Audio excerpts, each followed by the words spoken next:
Hello everyone. So today we are going to discuss essentials of the contract. बहुत ही confusing है। हम सभी को पता है कि कॉन्ट्रैक्ट के क्या एसेंशियल्स होते हैं, बट सच में क्या हमें पता है कि कॉन्ट्रैक्ट के एसेंशियल्स क्या होते हैं? हम क्या जानते हैं? Yes, there must be two parties, free consent and so on. But चलिए आज हम समझते हैं इंडियन कॉन्ट्रैक्ट एक्ट को पढ़ के कि एक्ट में क्या लिखा हुआ है, कि what are the essentials of the contract. ठीक है, तो आज हम क्या करेंगे? आज हम सीधे अपने Indian Contract Act 1872, Indian Contract act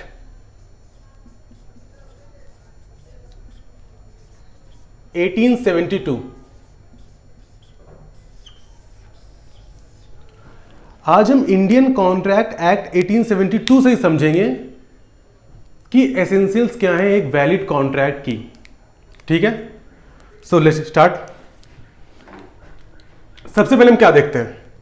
सबसे पहले हम देखते हैं कि सेक्शन 2H,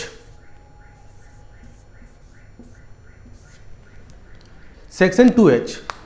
और जब भी आप जनरली किसी भी लॉज को देखते हैं तो हम देखते हैं कि हमारे जो मैक्सिमम हमारे इंडियन लॉज हैं वहां पे जब भी बात डेफिनेशन क्लॉज की आती है तो या तो सेक्शन 2 में होंगे या फिर सेक्शन 3 में होंगे।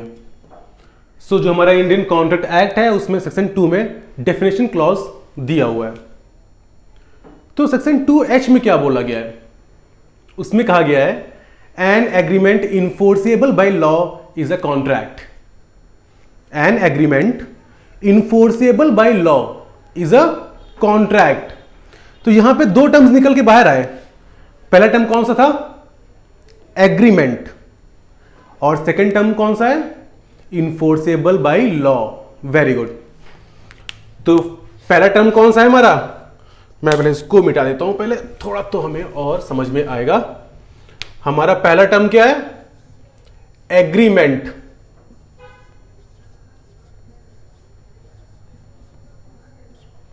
और हमारा सेकंड क्या टर्म है? Enforceable by law. Enforceable by law.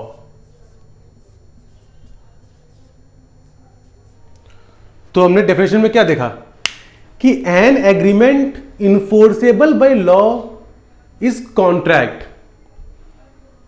तो इसका मतलब यह है कि अगर हम एग्रीमेंट को समझ गए, अगर हम इन्फोर्सेबल बाय लॉ को समझ गए, हमने दोनों को कंबाइन कर दिया, हमें क्या मिल गया? कॉन्ट्रैक्ट मिल गया। तो हम आज वही करने वाले हैं, इन दोनों को कंबाइन कर देते हैं और क्या मिलेगा हमें? Contract equal to contract.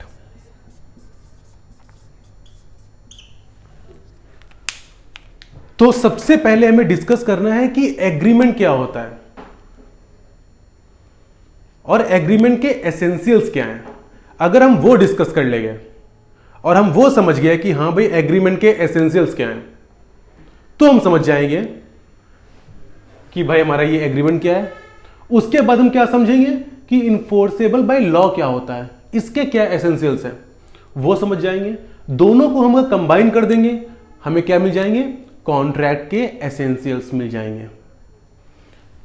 So there are four essentials of an agreement. There are four essentials of an agreement. The first one is, yes, very good. The first one is there must be at least two parties. There must be at least two parties. कम से कम दो parties तो होनी ही चाहिए। Okay, and the second one is proposal.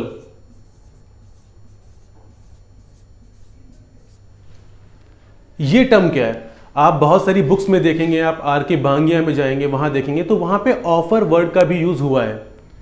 Proposal and offer both are same thing. तो कभी भी confuse ना होना रिगार्डिंग कि हाँ यहाँ पे प्रपोजल लिखा हुआ है, सर ने तो ऑफर पढ़ाया था।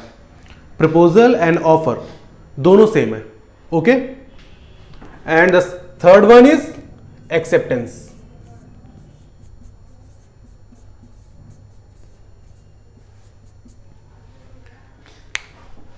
भाई किसने प्रपोजल दिया है तो उसकी एक्सेप्टेंस भी तो होनी चाहिए, acceptance. And the fourth one, ये सबसे इंपॉर्टेंट है, इसे कौन बताएगा? Yes, consensus add idem. Consensus add idem.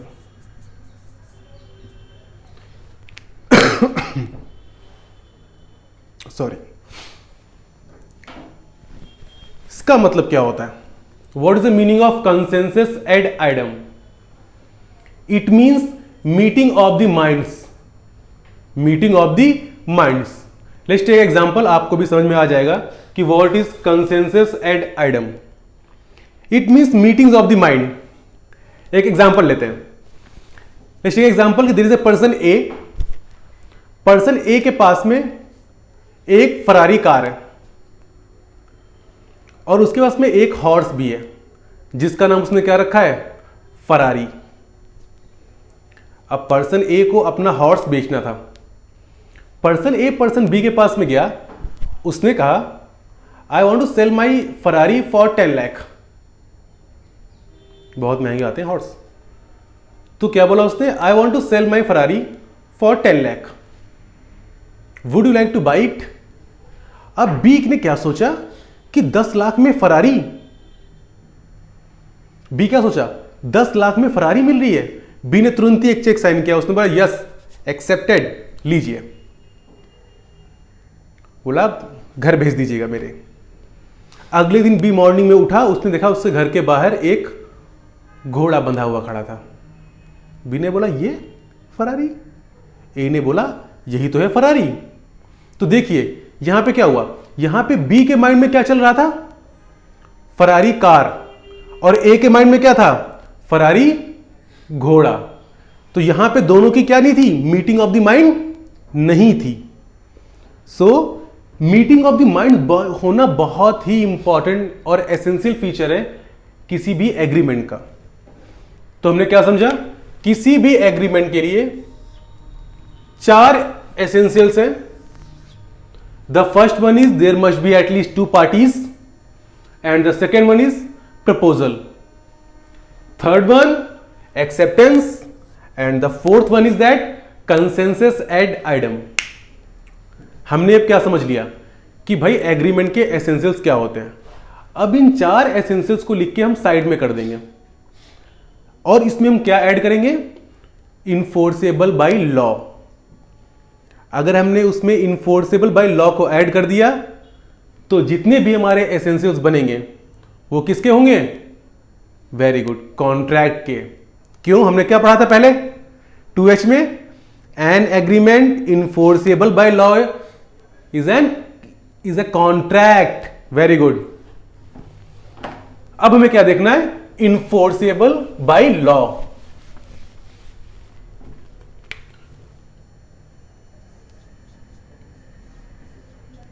Enforceable by law.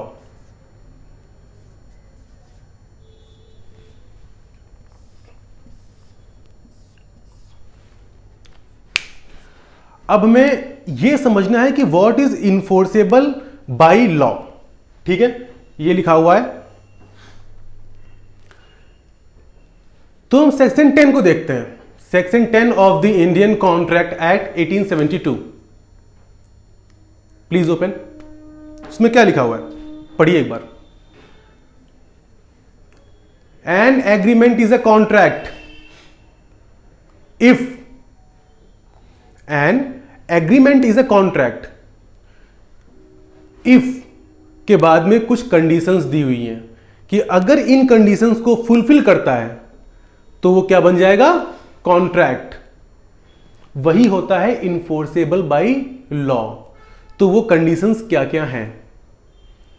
Let's start. तो पहली कंडीशन है फ्री कंसेंट।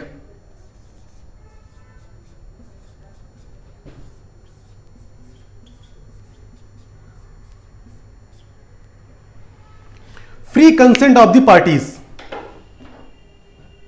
इसका मतलब क्या है कि जब भी दो पार्टीज आपस में कोई भी एग्रीमेंट कर रही हो तो कंसेंट फ्री होनी चाहिए उनकी। ऐसा नहीं है जैसे मूवीज में दिखाते हैं कि एक विलन आया, विलन ने एक्ट्रेस के सिर पे गन रखी और बोला मुझे आपसे शादी करनी है। अब वो डर के मारे शादी हो रही है। There is a movie I forgot. तो वो क्या हुई, वहां पे कंसेंट फ्री नहीं है, वहां पे एक फोर्स यूज हो रहा है, वहां पे एक इंफ्लुएंस यूज हो रहा है, अनड्यू इन्फ्लुएंस यूज हो रहा है वहां पे। तो जो हमारी कंसेंट है वो फ्री होनी चाहिए। और हम इसको और समझने की ट्राई करें तो हम section 14 of the Indian Contract Act 1872 देखते हैं। वहां पे डिफाइन है कि व्हाट इज कंसेंट। सेक्शन 14 क्या बोलता है कि क्या कंसेंट नहीं है। तो उसने 5 चीजें बोल दी, उसने 5 चीजों के नाम ले लिए सेक्शन 14 में उसने कहा अगर ये 5 चीजें होंगी तो कंसेंट फ्री नहीं होगी। वो 5 चीजें क्या हैं, किसी को याद है? First one is fraud, second one coercion, third one undue influence, fourth one miss representation and the fifth one mistake. Very good. तो अगर ये 5 चीजें होंगी तो कंसेंट फ्री नहीं होगी। तो क्या होना चाहिए? फ्री कंसेंट होनी चाहिए। दूसरा पॉइंट क्या एसेंशियल बताया इसने, कंपिटेंट पार्टी।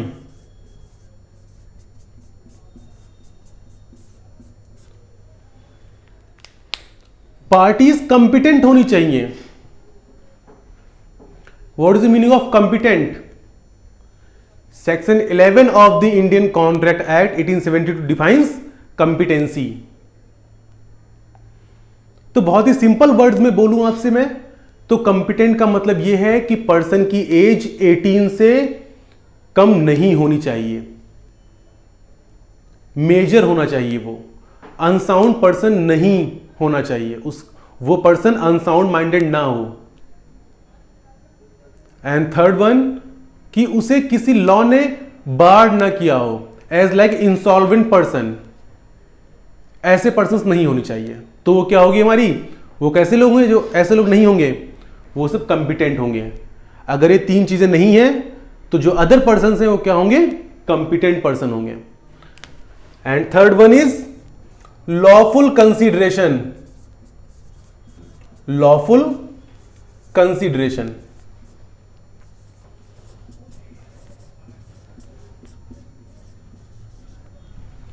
कंसीडरेशन ये क्या है? कंसीडरेशन के लिए मैंने आप लोगों को पढ़ाया हुआ है, पहले से हम लोग पढ़ चुके हैं। एक लाइन उसमें और ऐड कर लीजिएगा। वो लाइन ये है कि consideration is a price of promise. Okay, come to the point. Lawful consideration, इसका मतलब क्या है? इसका मतलब ये है, लेट्स टेक एग्जांपल कि पर्सन ए ने पर्सन बी से बोला I want to sell my pen for 50 rupees, would you like to buy it. अब देखिए यहां पे कंसिडरेशन अमाउंट क्या है, 50 रुपीज। Yes, very good.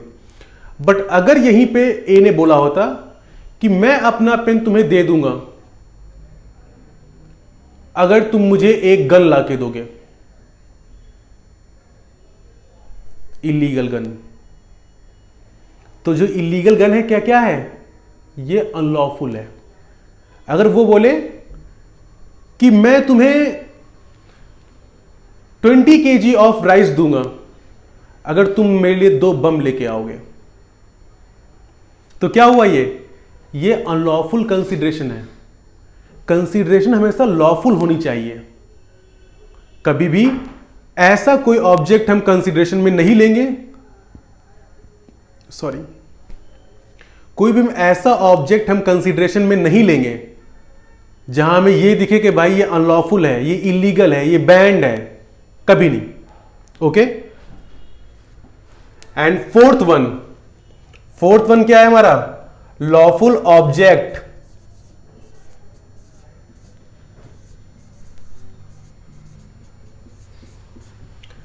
भाई जिस ऑब्जेक्ट को लेके कॉन्ट्रैक्ट हो रहा है वो लॉफुल होना चाहिए। इसका मतलब ये नहीं है कि AK-47 को लेके आप कॉन्ट्रैक्ट कर रहे हैं, आप ड्रग्स को लेके कॉन्ट्रैक्ट कर रहे हैं, आप इलीगल गन्स को लेके कॉन्ट्रैक्ट कर रहे हैं, कभी नहीं। क्या होना चाहिए? वो लॉफुल होना चाहिए। एंड लास्ट फिफ्थ वन, ये क्या है? इसने बोला है not here with expressly declare to be void. इसका मतलब क्या है? इस लाइन का मतलब क्या है कि not here with in expressly declare to be void. इसका मतलब यह है कि जो हमारा कॉन्ट्रैक्ट एक्ट है उसके अंडर जिसलिए आप कॉन्ट्रैक्ट कर रहे हैं वो चीज या वो ऑब्जेक्ट या वो कॉन्ट्रैक्ट वॉइड नहीं होना चाहिए हमारे कॉन्ट्रैक्ट लॉ के अंडर। एग्जांपल ले लेता हूं मैं आपसे, रेस्ट्रेन ऑफ मैरिज। अगर आप किसी मेजर पर्सन की मैरिज को रेस्ट्रेन करते हैं तो क्या है? ये वॉइड है। Restrain of trade, void. Restrain of legal proceedings, void. तो ऐसा नहीं होना चाहिए कि इंडियन कॉन्ट्रैक्ट एक्ट में वो कॉन्ट्रैक्ट एक्सप्रेसली वॉइड डिक्लेयर्ड नहीं होना चाहिए। ओके। तो अब हमें 5 एक्सप्रेसली वॉइड।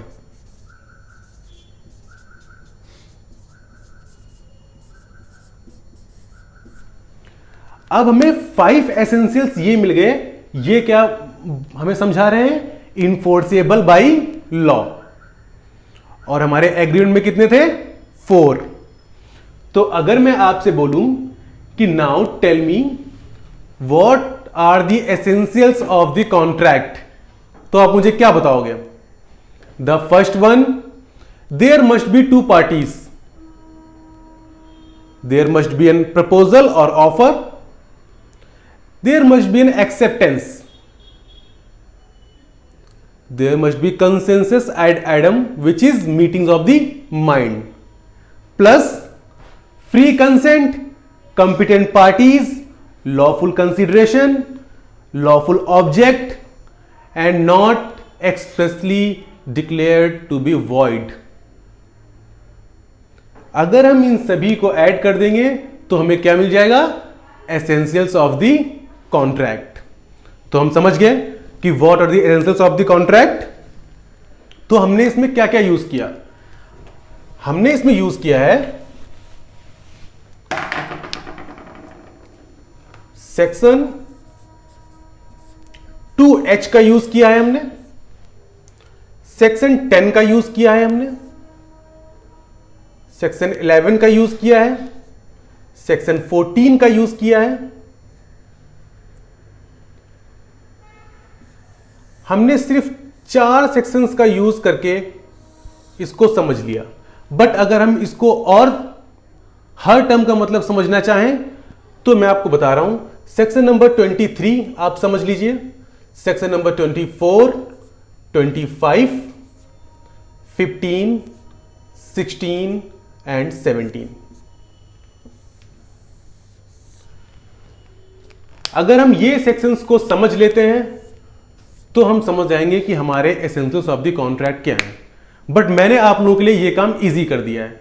अब आप लोगों को इन सेक्शंस में जाके एसेंशियल्स ऑफ द कॉन्ट्रैक्ट ढूंढने की या उन्हें खोजने की कोई भी जरूरत नहीं है। These are the essentials of the contract जो हमने पढ़े अभी। जो हमारा अगला टॉपिक होगा उसको भी हम ऐसे ही समझेंगे। Okay, thank you so much everyone. Thank you so much.